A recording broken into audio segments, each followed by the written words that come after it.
Sridevi classes YouTube channel में CS 310 PHP and MySQL subject में आज हम बात करेंगे variables in PHP। Variables in PHP, variables का यूज़ हम इंफॉर्मेशन को प्रोग्राम के एग्जीक्यूशन के दौरान चेंज करने के लिए करते हैं। इसमें सिंटैक्स डॉलर से स्टार्ट होता है, डॉलर वेरिएबल का नेम वैल्यू। फॉर एग्जाम्पल हमारे पास एक वेरिएबल नेम है डॉलर टेक्स्ट इक्वल उसमें वैल्यू असाइन की गई है हेलो, तो वेरिएबल के नेम को डॉलर टेक्स्ट से डिनोट किया गया है और वैल्यू को हेलो से डिनोट किया गया है। यहाँ हम PHP में क्रिएट करने वाले वेरिएबल्स के लिए कुछ इंपॉर्टेंट थिंग्स के बारे में जानते हैं। सबसे पहले जो PHP में वेरिएबल होता है उसे हम डॉलर साइन से रिप्रेजेंट करते हैं। वेरिएबल का नेम जो होता है उसे हम अंडरस्कोर या किसी लेटर से स्टार्ट करते हैं। वेरिएबल का नेम कभी भी नंबर से डिनोट नहीं किया जाता। वेरिएबल ओनली अल्फान्यूमेरिक कैरेक्टर्स या अंडरस्कोर के साथ ही स्टार्ट किए जाते हैं। वेरिएबल्स केस सेंसिटिव होते हैं। फॉर एग्जाम्पल मैंने स्मॉल में डॉलर एज लिखा और कैपिटल में डॉलर एज लिखा, दोनों वेरिएबल्स हमारे यहाँ पर डिफरेंट होंगे।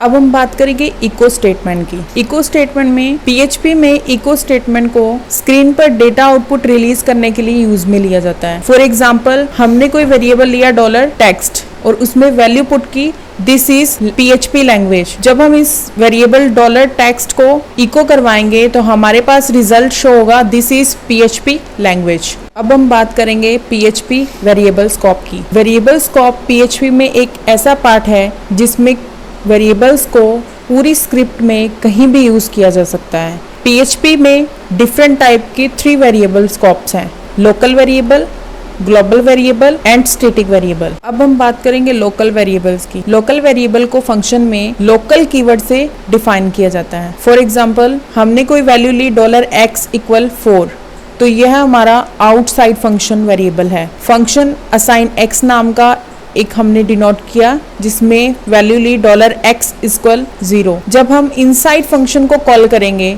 तो हमें वैल्यू मिलेगी 0। जब हम असाइन x फंक्शन को कॉल करेंगे तो हमें आउटसाइड वैल्यू मिलेगी x = 4। तो हमारा आउटपुट रिलीज होगा inside function is 0, x outside function is 4। अब हम बात करते हैं ग्लोबल वेरिएबल की। ग्लोबल वेरिएबल का यूज़ हम प्रोग्राम में किसी भी पार्ट से इंफॉर्मेशन को एक्सेस करने या कोई फंक्शन को एक्सेस करने के लिए यूज़ में लेते हैं। फॉर एग्जांपल हमने एक वेरिएबल लिया $somewhere नाम से जिसमें हमने वैल्यू असाइन की है 15। एक फंक्शन डिफाइन किया एडिट नाम से। अब हमने ये फंक्शन ग्लोबल साइड में प्रोड्यूस किया है। अब हमने एक ग्लोबल वेरिएबल का यूज़ किया जिसमें समवेयर वेरिएबल को डिफाइन किया है। ये ग्लोबल एक कीवर्ड है जो हमारी इस वैल्यू को डिनोट कर रहा है। $somewhere++ ये एक इंक्रीमेंट ऑपरेटर है। फिर हमने प्रिंट की स्टेटमेंट समवेयर इज वेरिएबल का नेम। उसके बाद हमने एडिट फंक्शन को कॉल करवाया, तो जो हमारा आउटसाइड में ग्लोबल वेरिएबल था उसे हमने इनसाइड के अंदर इंक्रीमेंट करके आउटपुट को प्रोड्यूस किया, तो हमारा आउटपुट रिलीज हुआ समवेयर इज 16। अब हम बात करेंगे थर्ड वेरिएबल स्कोप जिसका नाम है स्टैटिक वेरिएबल स्कोप। जब हम फंक्शन को कंप्लीट कर लेते हैं या एग्जीक्यूट कर लेते हैं तो इसके जितने भी वेरिएबल्स होते हैं वो सब डिलीट हो जाते हैं। तो कभी कभी हमें लोकल वेरिएबल्स को डिलीट नहीं करना होता है, तो उसके लिए हम स्टैटिक वेरिएबल्स का यूज करते हैं। फॉर एग्जाम्पल हमने एक फंक्शन बनाया myTest नाम से, उसमें स्टैटिक कीवर्ड का यूज करके $x बराबर में 0 वैल्यू पुट की, इको करवाया $x को और हमने इंक्रीमेंट किया $x को।